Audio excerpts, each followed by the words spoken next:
We've gotten through all of our timber mounts. We've gotten through all of our gussets, trusses. We're ready to put the wire base on this house. So what we want to go ahead and do here is for our wood connections, where we're going to be putting the wire base on the wood, we want to pre-drill this aluminum base.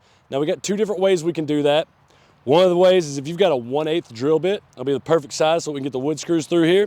So we'll go ahead and we'll put one hole in here.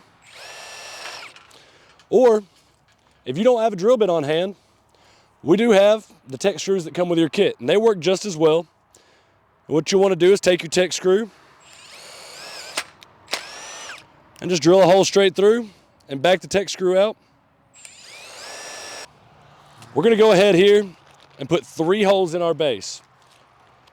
Now you don't want to go too far because we are only working with 6 inches of board here, which everybody knows a 2x6 is more like 5 5/8 or 5 3/4. So I've gone ahead and put these about 1.5 inches apart. And then we're going to start by going just above the bottom of the hip board here. We will make sure that we're in line with the bow, and then we will drive the wood screws into the base. Now we've gone ahead and we put 3 holes in the base right here. And the purpose for doing that is we're gonna have a 6-foot piece of aluminum base. They are straight pieces going over a curve. So we are gonna manually just bend this base down to the bow, up and over. Now in doing that, we're gonna be putting a lot of tension here. So we wanted to go ahead and put 3 screws into the 2x6 right here at this end wall. So we went with wood screws right here, going onto that wood connection. Get my ladder in place here, a decent position where I can kind of lean around. John's down here eyeballing it for me. I'm trying to see it from the top. And we want to stay in line. Now you grab as high as you want to on the base here and just make that form to the bow material. Now John's gonna go right here at the corner and go ahead and put a tech screw in it. That's gonna help it keep its form there a little bit. And we want to think about here where we're putting the tension on the aluminum. As you can see, it's sprung up off the bow right away. So I'm gonna keep one hand and I'm gonna grab the bow and the base at the same time. And that's gonna allow me to make sure I'm staying in line with my bow material. I'm gonna take my next screw, pretty close to the corner here, drive that straight down into the bow material. Now what you wanna do here is go about every 18 inches with another screw. So about 1.5 feet, and we're gonna put another screw in. And again, if you hold the base while you're doing this, it's gonna help make sure that you stay in line with the bow material. Okay, so in your Dakota kit, you are going to be receiving 6-foot long sections of the aluminum channel here. What we want to do here though, is we started on the left side of our end wall. We're going to move here to our right side. And we're going to start in the same way as we did on the opposite side, knowing that we're going to fall short of the peak a little bit. So what we'll do there in the middle is just take a measurement, side of the base to the other side. We'll cut that out of this base, and we're going to go ahead and bend that over the peak as well.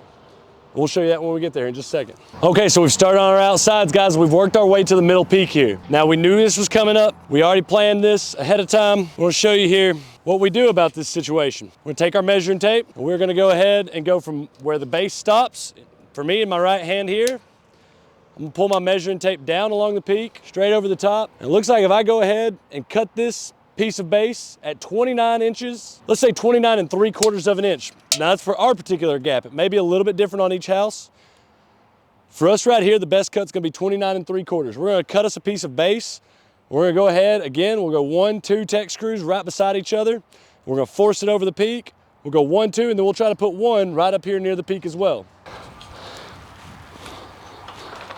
Right there he is. I put 2 screws in each side of this short section right here. You can see between my hand here, we're right just shy of 30 inches. With this being such a severe curve over the peak, I want to go on either side of the peak just to make sure that we're not too sprung and we won't stay on here. So we're going to go just right of the peak and just left of the peak here with 1 more tech screw each.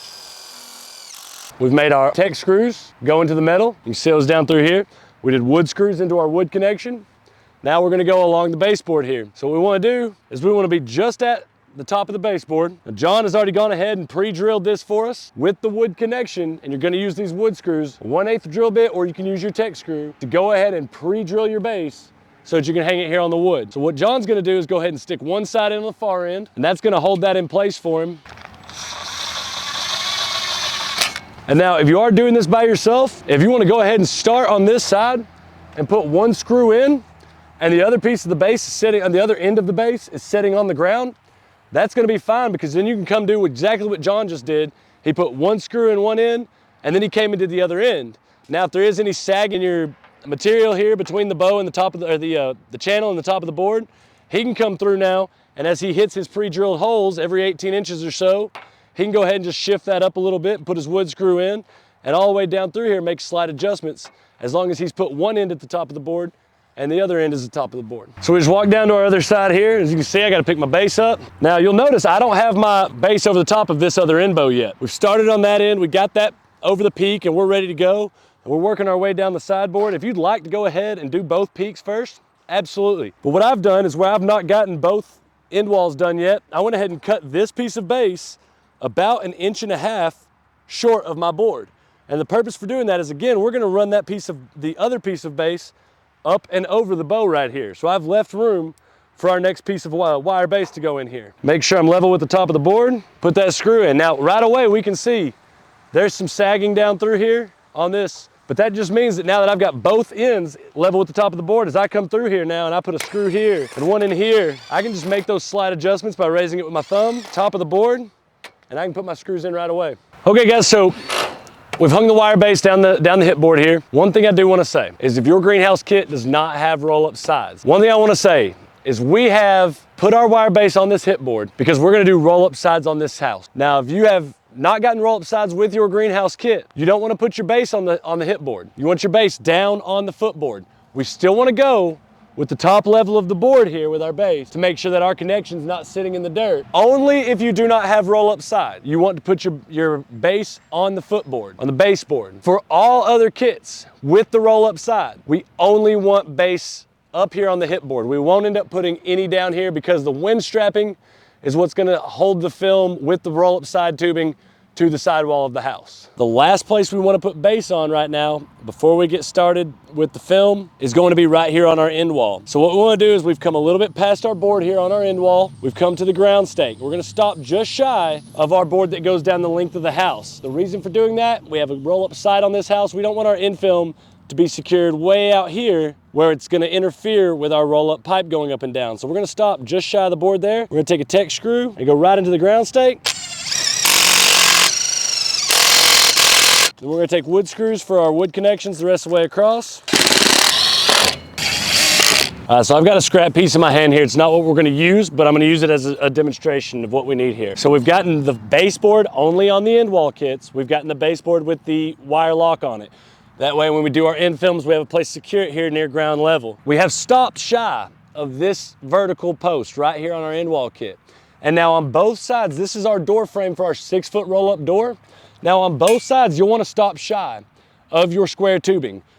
If it's on your side for your 3-foot screen door, the reason you stop shy is so that the screen door frame has a place to mount. If we had the wire base on here, then it would be directly in the way of mounting the door frame. Now on this 6-foot roll-up door, we've stopped shy because with the roll-up door, we want to frame that in with some wire base. So we are gonna run the 1 1/4 inch tubing all the way up, and then we'll actually come up, we'll cut a miter joint in. We'll cut a miter joint in right here at the top, a 45-degree angle, so that we can do a picture frame, and we'll match the top to the vertical here and run a horizontal across the top. Now that's what's gonna secure our GT1200, our laminate string film for our roll-up door. That's gonna secure it to the header. Once you've run your piece vertically, the only time we're gonna use that is to wire in our door during the colder months or during severe weather when we don't want wind coming under our greenhouse and picking it up. We've gotten all our base tied in here. You can kind of see it on the corner how we've met the horizontal down the hip board, the vertical going over the bow. We can see down here on the footboard of our end wall, we've gotten the base attached there. On these end walls, one more thing we want to do is this is again going to be on your first and last ground stake, your sidewall material here. We want to go ahead and we've cut a piece that's 3 feet tall. Again, that's going to be our gap between the top of the footboard and the bottom of the hip board. We're going to have John come over here and put some Tech screws in. Now the purpose behind this is so that when you have severe weather, cold weather, all these things again that we want to worry about sealing off our greenhouse for, when you do roll your side down, Now, once your pipe will be setting down here, your roll-up side tubing will be setting on the top of the footboard. You can go in and wire in your roll-up sides, and no cold air is going to be able to creep into your greenhouse through the winter months.